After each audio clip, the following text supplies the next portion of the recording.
Hello po kapatid! Binuksan mo ba nang hindi mo alam ang mga pinto sa hindi matapos-tapos na problema?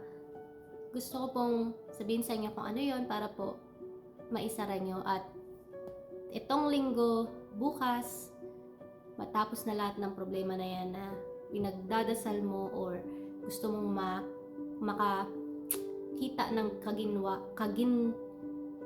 ginhawaan ng maraming buwan na or maraming taon na. Sorry, tinatry ko siyang Tagalog para maintindihan ng ibang mga kabayan nating Pilipino na hindi masyado, na baka hindi maintindihan yung sinasabi ko pag in-English ko. So, ano po ba yon? So, evil eye, horoscope, pagbabasa ng horoscope at astrology, syempre, witchcraft, tarot card reading, yung iba't ibang, ano man tawag doon, branches, sagnay ba yun sa Tagalog, ng New Age, Feng Shui, yung nasa Singapore ako, mahilig ako magsuot ng mga stones, yung mga anting-anting, pampaswerte. Pero sa Singapore, pagka yung nagsuot ka daw ng rose quartz, yung pink, pampaswerte daw yun sa love life. Yung citrine, pampaswerte daw yun sa pera, sa career. Ano pa ba? Kahit ano pa po na tinatabing nyo o kinokolekta nyo na sa tingin nyo is pampaswerte. Tapos ano pa ba? Yung mga tradisyon natin, pag New Year, di ba maganda daw ng mga bilog na prutas, yung mga ganyan. Ngayon, akala natin wala silang epekto. Akala natin napaka-harmless. Pero gusto ko pong i-explain sa inyo kung paano na yan ang nagkakos ng paghihirap nyo. Sakit na hindi gumagaling.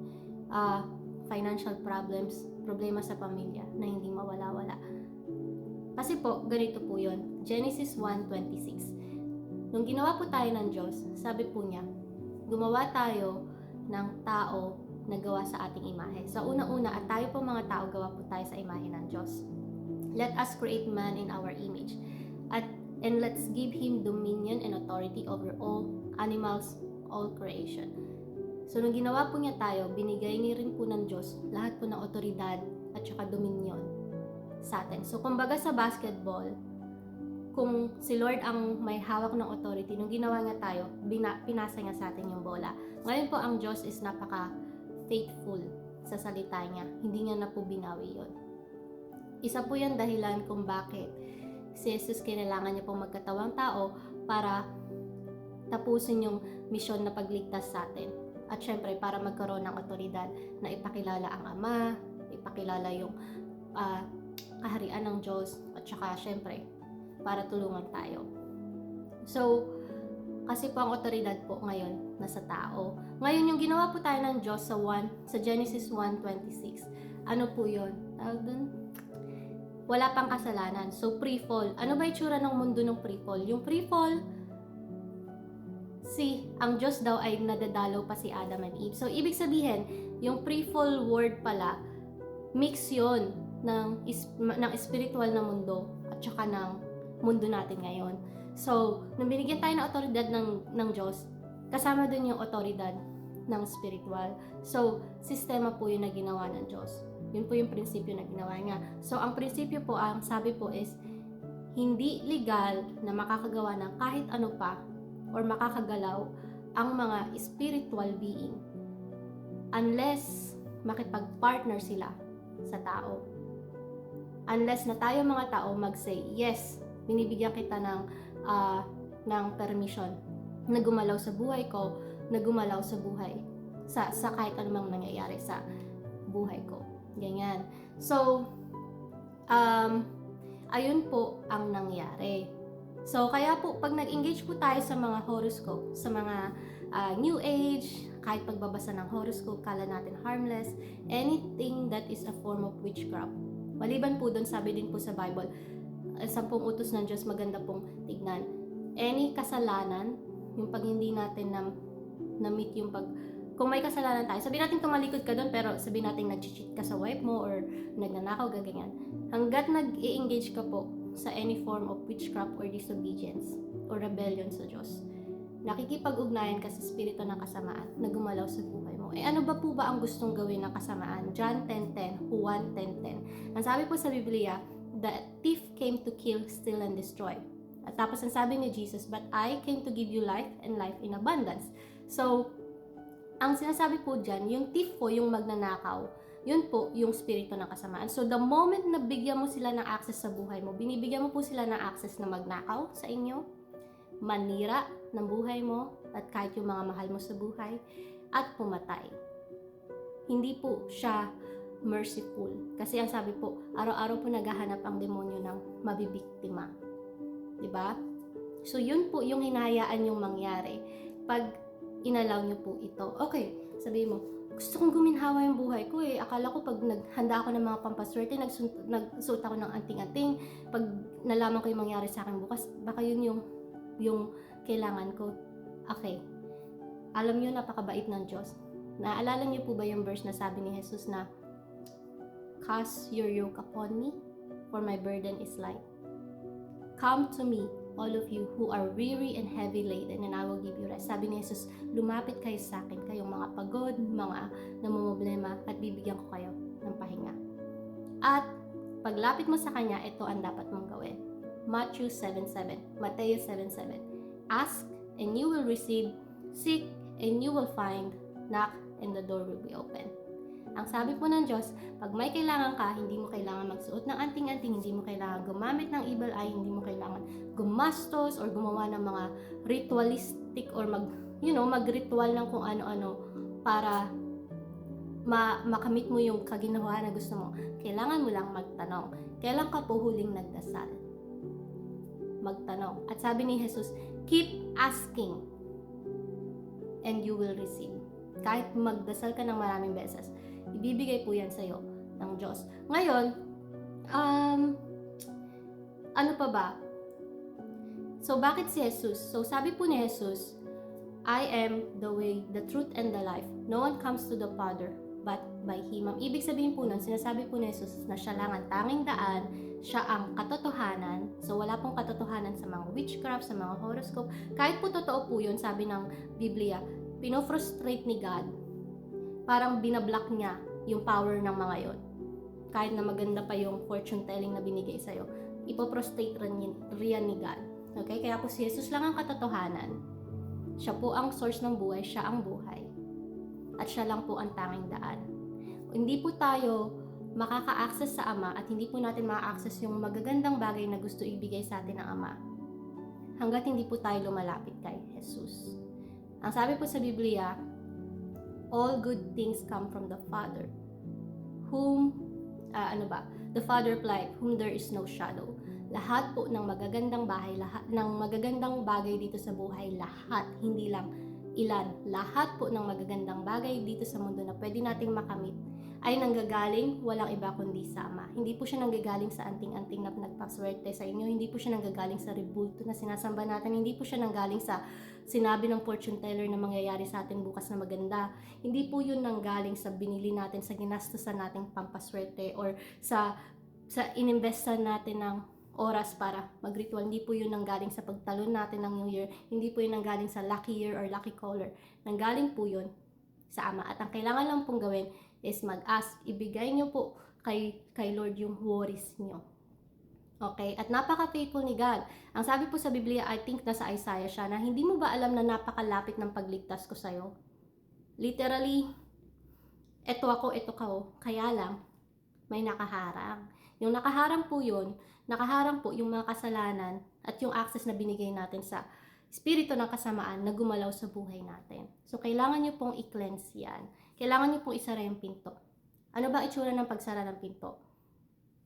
Kailangan nyo pong sirain. Kung sinisira niya yung buhay nyo, edi sirain nyo sila. Let's say, itong pampaswerte daw na bracelet na binili ko. Sinisira pala nito yung buhay ko, nagnanakaw sa akin. Edi sirain ko rin, sirain nyo po. Sunugin nyo, sirain nyo. Huwag nyo hayaan na makuha siya ng ibang tao tapos sila naman po yung mag-suffer. Sirain nyo po. Huwag po kayong maging makaawa. Tapos ibigay nyo po yung buhay nyo kay Jesus. Tapos sabi din ni Jesus sa John 10:10, di ba? The thief came to kill, steal, and destroy, but I came to give you life and life in abundance. Ang gusto pong ibigay sa inyo ng Diyos is magandang buhay. Kasi po, ang dahilan po niyan is pag maganda yung buhay nyo, magte-testify kayo, i-share nyo sa ibang tao. Ngayon, ang salvation po natin, ang kaligtasan po natin is by grace. by grace through faith. So, hindi po tayo naligtas dahil sa pag-perform natin, sa pagkakayod natin. Naligtas po tayo kasi po, tapos na po. 2,000 taon na yung nakakalipas, dumating po si Jesus dito. Namatay siya sa krus para sa ating mga kasalanan. Tapos nabuhay po uli siya after 3 days. So, yung pagpako po sa lahat ng kasalanan natin ngayon at bukas, pinako na po ni Jesus yun sa cross. Diba? Kaya rin po, gusto ko lang idadagdag. Yan din po yung dahilan kung bakit kailangan magkatawan tao ni Jesus. Kasi ang otoridad ay nasa ating mga tao. So, kailangan niyang maging tao para ma-access yung otoridad na binigay sa atin ng Ama nung nasa Genesis 1:26. Ang sabi nga po sa Bible, di ba? Lahat ng pagbawalan mo dito sa lupa ay pagbabawal din sa langit. Lahat din ng ipahintulot mo dito sa lupa, ipapahintulot din sa langit. At paano yan nangyayari? Sa pagdadasal. So hanggat hindi ka nagdadasal, wala pong nangyayari. Hindi po yung anting-anting yung pampaswerte natin, yung horoscope natin, yung magpapahintulot ng magandang buhay sa atin. Yung pagdadasal po. Hindi po yung mga pampaswerte, anting-anting new age, yung law of attraction, kung ano-ano pa yan, kahit ano pa yan, na ginagawa natin, ang magbablock sa mga kaaway natin. Pagdadasal po yung kailangan natin sabihin sa Diyos. Kailangan po natin lumapit sa Diyos. Ngayon, the Bible says, God is a spirit. John 3, search mo yan. God is a spirit. Those who worship Him must worship Him in spirit and truth. Hindi niyo po kailangan ng rebulto ni Jesus para magdasal. Kailangan niyo lang po ng pribadong lugar. Tawagin niyo po si Jesus at makikinig po siya. Mabait po ang Diyos. Sabi po sa Bible, don't worry, little flock. Don't be afraid, little flock. The Father wants to give you the kingdom. Gusto pong ibigay ng Diyos sa inyo yung kaginhawaan niyo. Pero kailangan yung alisin yung pinto. Ngayon, paano po ba idedeklara si Jesus na Diyos? Hindi ako, di ba parang minsan mahirap na isara yung pinto ng witchcraft, yung horoscope na sanay ka araw-araw magbasa ka ng astrology. Hindi ko rin alam kung paano. Pero etong sabi ng Biblia, Romans 10 from verse 9. If you declare with your mouth, Jesus is Lord, and believe in your heart that God raised Him from the dead, you will be saved. Tapos sabi I think sa verse 13 ba yun o 11, everyone who calls upon the name of the Lord will be saved. There's no other name given under heaven in which we must be saved. Si Jesus po yun. Ang pangalan po ni Jesus alone ay makapangyarihan. So pag dineklara mo daw na si Jesus ang Lord mo, you will be saved. So imagine that. Dineklara mo na si Jesus ang Diyos ng finances mo, may pagliligtas. Dineklara mo na si Jesus ang Diyos ng buhay mo, ng marriage mo, ng love life mo, ng future mo, ng household mo, may salvation. Siyempre, aminin mo rin kay Lord, Lord, I think binuksan ko yung pinto para gumalaw yung kasamaan sa buhay ko. Hindi malinaw sa akin kung ano yon, pero naintindihan ko itong anting-anting ko, itong witchcraft item na ginagamit ko, itong new age, itong tarot card, or siguro yung kaibigan kong mangkukulam, ganyan. Tulungan niyo akong isara yan. At dinedeklara ko kayo na Diyos sa kaligtasan ko at saka sa, ano ba yung Tagalog ng cleansing? Sa purity ko. Yung espiritu ko po, linisin nyo sa kahit anong kadiliman. Hindi ko alam kung paano, pero tulungan nyo ako. Tulungan nyo ako, kayo po ang Diyos. Para may kaligtasan. Ayan po ang unang step. Tapos, bibigyan ka ni God ng idea at wisdom kung ano ba yung mga item na yon, ano ba yung mga tao na yun na kailangan mo isara yung pinto. Tapos, para unti-unti ka nang mapunta sa fully or sa buong pakikipag-partnership lang kay God. And again, ano po ang resulta ng pagpa-partnership kay God? I came to give you life in abundance. Abundant life po. Maginhawang buhay. Hindi po ibig sabihin madali, pero maginhawa. Magkakaroon ka ng kasiyahan dahil sa ginawa ng Diyos, sa kabutihan ng Diyos, at magkakaroon ka na ng testimony to tell others para ibigay nila yung buhay nila kay God. Kasi po, ang talagang general will ni Lord is, ang sabi sa Book of Peter, the Lord is not willing for anyone to perish, but all to come to repentance. Hindi po willing ang Diyos natin na mawala or mamatay. Hindi lang po dito, pero kahit yung soul nila. Hindi po willing ang Diyos na mapunta tayo sa kamay ng kasamaan. Pero ang gusto niya lahat talaga mag-repent, magsisi, magbago ng isip. Yan po. So pag maganda yung buhay mo, meron kang resources, para magsabi kung anong ginawa ng Diyos para sa'yo. Para yung ibang tao na hindi naniniwala sa Diyos, maliligtas na rin. Kasi po, ang salvation is by grace. Sabi po sa Biblia, Ephesians ba yun? For by grace are you saved through faith. It's not of your own works, but it's a gift from God. So, no man can boast. So, dahil daw sa grasya, naligtas tayo. Tinapos na ni Jesus lahat ng kailangang trabaho sa krus at saka sa resurrection niya. Wala na tayong kailangan gawin kundi kailangan maniwala. Tapos, pag nailigtas tayo ng dahil lang sa paniniwala, grasya po ang tawag doon. Okay? Yun lang po gusto kong i-share. Sana naintindihan nyo kasi napakahalaga po nito. Sana alam ko rin to nung nasa early 20s ako. Sana alam ko rin to nung mas maaga pa baka, 'di ba? Lahat ng problema ko na solusyonan. So, ayun lang po. Gusto ko lang po i-share. God bless you. Bye.